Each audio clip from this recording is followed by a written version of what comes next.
Hello everyone, कैसे हो आप सब। आई होप आप लोग अच्छे होंगे, जहाँ भी होंगे खुश होंगे, मस्त होंगे, अच्छे होंगे। आज मैं गरुड़ पुराण के बारे में बताने जा रही हूँ।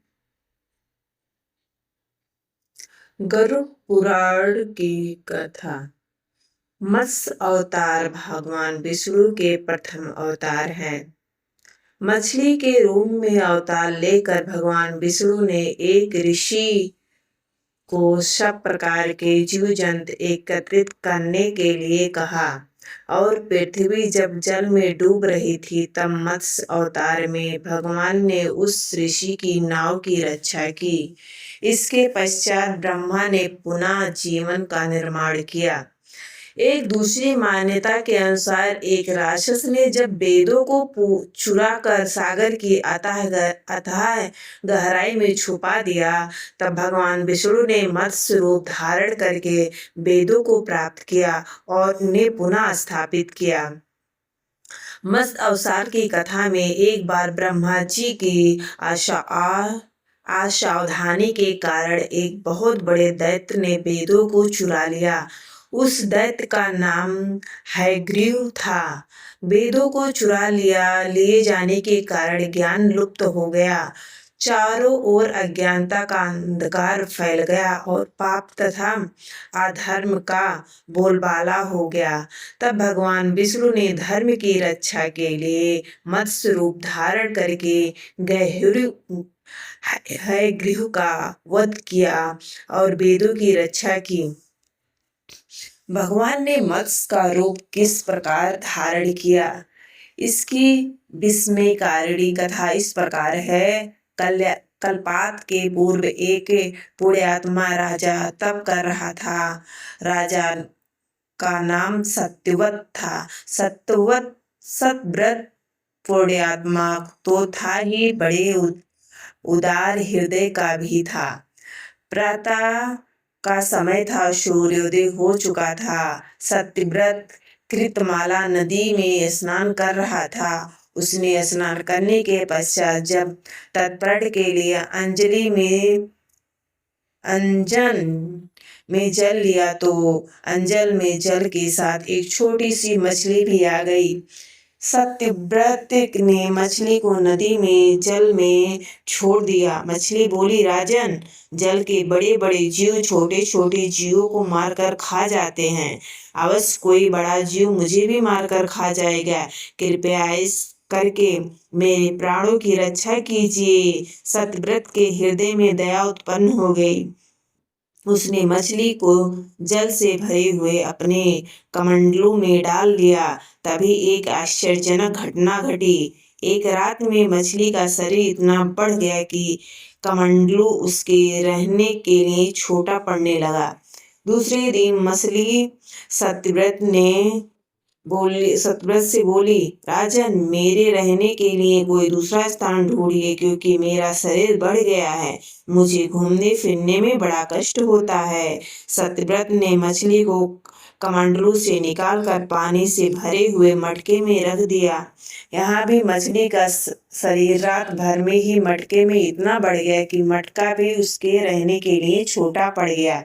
दूसरे दिन मछली पुनः सत्यव्रत से बोली, राजन, मेरे रहने के लिए कहीं और प्रबंध कीजिए, क्योंकि मटका भी मेरे रहने के लिए छोटा पड़ रहा है। तब सत्यव्रत ने मछली को निकालकर एक सरोवर में डाल दिया, किंतु सरोवर में भी मछली के लिए छोटा पड़ गया। इसके बाद सत्यव्रत ने मछली को नदी में और फिर उसके बाद समुद्र में डाल दिया। आश्चर्य, समुद्र में भी मछली का शरीर इतना बढ़ गया कि मछली के रहने के लिए वह छोटा पड़ गया। अतः मछली पुनः सत्यव्रत से बोली, राजन, यह समुद्र भी रहने के लिए उपयुक्त नहीं है। मेरे रहने की व्यवस्था कहीं और कीजिए। अब सत्यव्रत विस्मित हो उठा। उसने आज एक ऐसी मछली कभी नहीं देखी थी। वह विस्मय भरे स्वर से बोला, मेरी बुद्धि को विस्मय के सागर से डुबो देने वाले आप कौन हैं? मत्स्य रूपधारी श्रीहरि ने उत्तर दिया, राजन, हयग्रीव नामक दैत्य ने वेदों को चुरा लिया है। जगत में चारों ओर अज्ञान और अधर्म का अंधकार फैला हुआ है।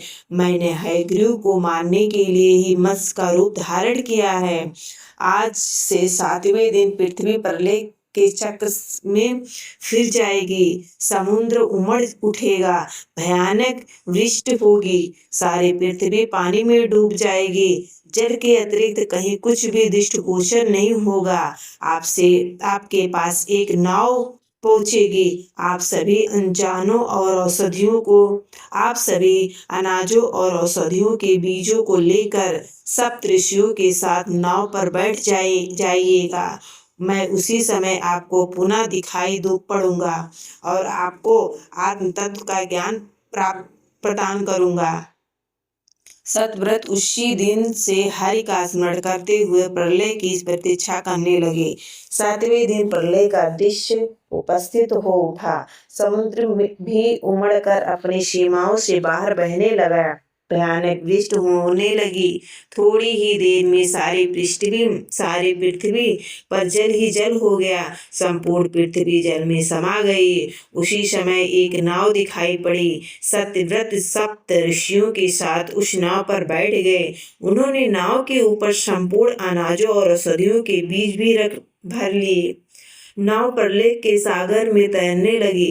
प्रलय के उस सागर में उस नाव के अतिरिक्त कहीं भी कुछ नहीं दिखाई दे रहा था। सहसा मत्स्य रूपी भगवान प्रलय के सागर में दिखाई पड़े। सत्यव्रत और सप्त ऋषिगण मत्स्य रूपी भगवान की प्रार्थना करने लगे। भगवान से आत्मज्ञान पाकर सत्यव्रत का जीवन धन्य हो उठा। वे जीते जी ही जीवन मुक्त हो गए। प्रलय का प्रकोप शांत होने पर मत्स्य रूपी भगवान ने हयग्रीव को मारकर उससे वेद छीन लिए। भगवान ने ब्रह्मा जी को पुनः वेद दे दिए। इस प्रकार भगवान ने मत्स्य रूप धारण करके वेदों का उद्धार तो किया ही, साथ ही संसार के प्राणियों का भी अमित कल्याण किया। जय श्री राम, जय श्री राम। हर हर Mahadev. Thank you so much everyone. ये वीडियो आपको अच्छा लगा हो तो प्लीज़ एक लाइक सब्सक्राइब जरूर कीजिएगा। Thank you so much.